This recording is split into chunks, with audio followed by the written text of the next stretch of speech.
Ganda rin mga bossing, sa naghahanap po dyan ng friendly budget na sedan, automatic transmission, baka ubra to sa inyo mga boss, pwede nyo na i-check. Isa po itong 2015 model, Toyota Vios na Series 2024, ang gulong mga bossing, makina nito is 1.3 liters, gasoline engine, ikutan lang natin ng bahagya mga bossing. Metallic gray ang color mga boss, ano? Yan, e-variant mga bossing.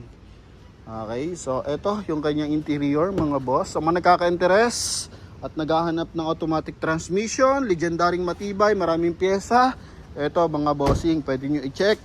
Mga issue lang yan, ito lang mga boss. Okay, papakita natin lahat yan mga bossing.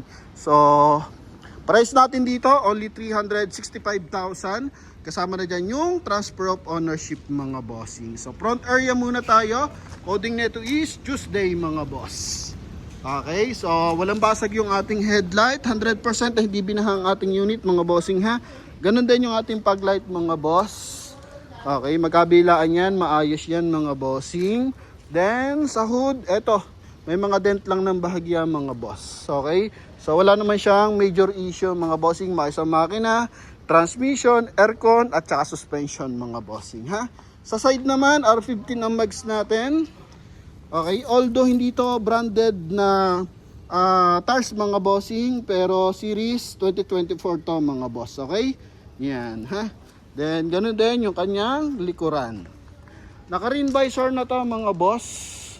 Yan, so once na umuulan, sumi-slide na lang siya sa ating window mga bossing. Tapos ganda ng kulay, naka body color yung ating door handle. Ito yung ating interior mga boss. Naka 1 din audio system to mga bossing ha. Yan, check natin yung kanyang busina.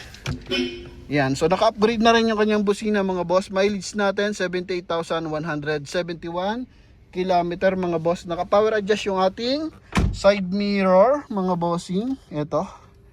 Alright, then sa kabilang side. Yan, bukas lang tayo ng aircon mga boss. Automatic transmission to mga bossing na 1.3 liters.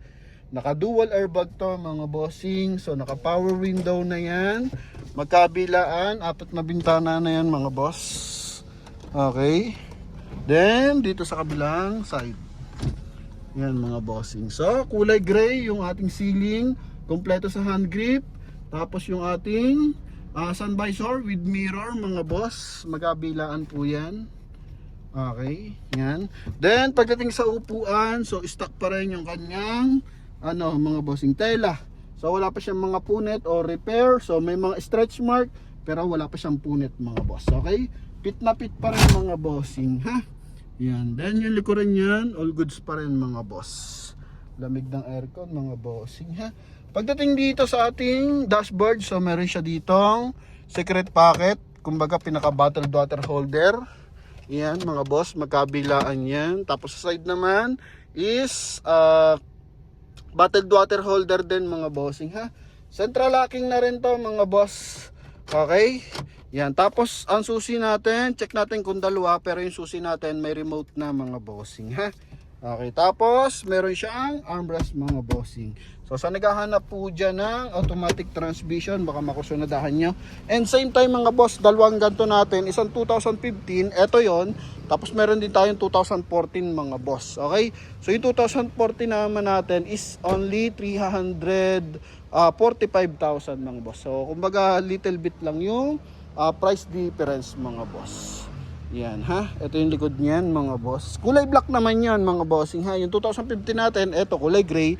Tapos yung 2014 natin is kulay black mga bossing. Kaya kung maunahan ka dito, so may color black pa tayo mga boss. Ito yung likod niyan. Pakita lang natin yung mga scratches mga boss. So ganyan lang naman.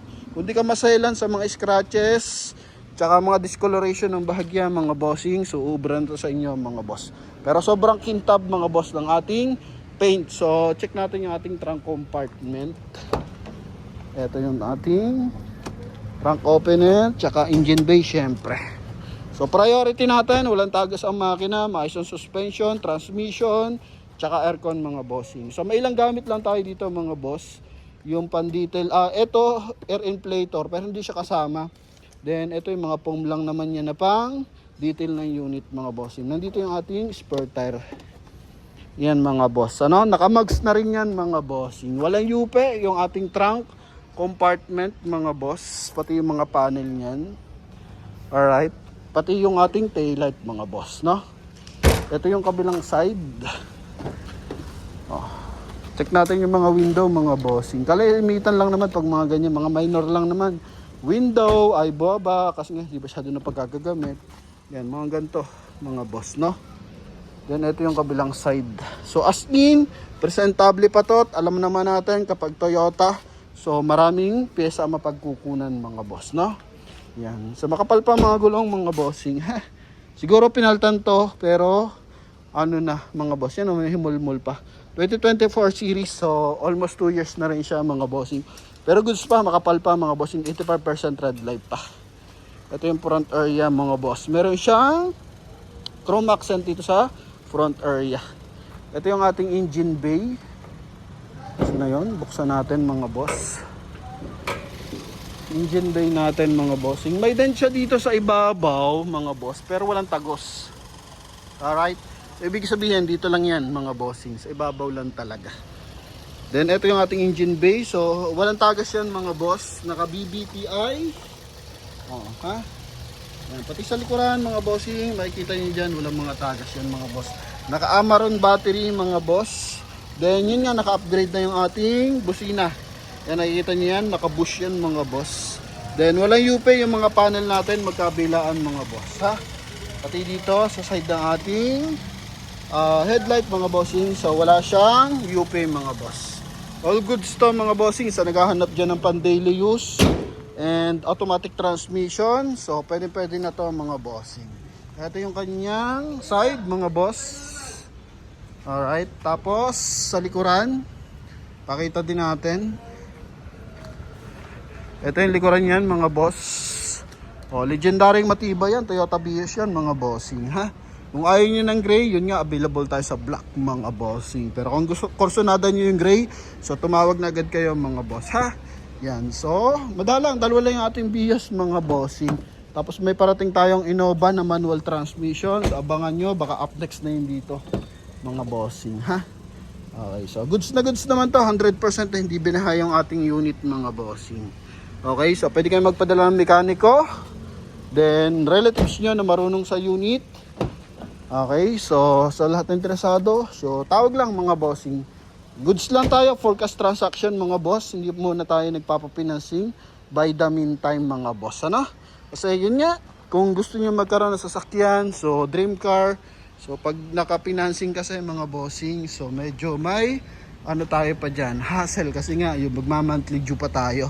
So hanggat maaari, para sure yung ating pagkakakuha ng unit sa mas maganda, mag-loan tayo ng pera direct sa bangko, yun yung bilhin natin ng pera. Para at least may iwasan tayo mahatakan ng unit mga bossing. Kasi kalimitan, marami nangangarap ng sasakyan pero nahahatakan din. So, yung dream car nila, hindi sila nagkakaroon ng happiness, nagkakaroon palalo sila ng struggle sa buhay sa pagmamonthly mga bossing. So tayo, transparent lang mga boss, para at least kung gusto nyo, sure na hindi kayo mahatakan ng sasakyan, kulang yung pera nyo, pwede kayong lumapit sa bangko mga bossing, doon po tayo mag-loan mga boss ng pera, yun ibili natin ang unit. So nangyari na yan sa ating mga buyer na nakabili sa atin ng Vios manual, tapos Vios automatic, yung isa pa dineliver natin ng Pangasinan mga bossing, no? So yan, so at least sure sila na hindi sila mahatakan ng unit mga bossing. Magkaroon man sila ng delay sa kanilang monthly amortization, sa kanilang utang sa bangko mga boss. Ano, sure na nandyan yung unit mo kasi pag nag-loan ka ng pera, walang collateral yan, lalo na pag cash loan o kaya tag dito, personal loan mga boss, or sa employer natin kung nagpapautang, pwede rin mga boss. So yun lang mga bossing. Ito available tayo sa ating Toyota Vios sa halagang 365. So tawag na mga bossing, thank you.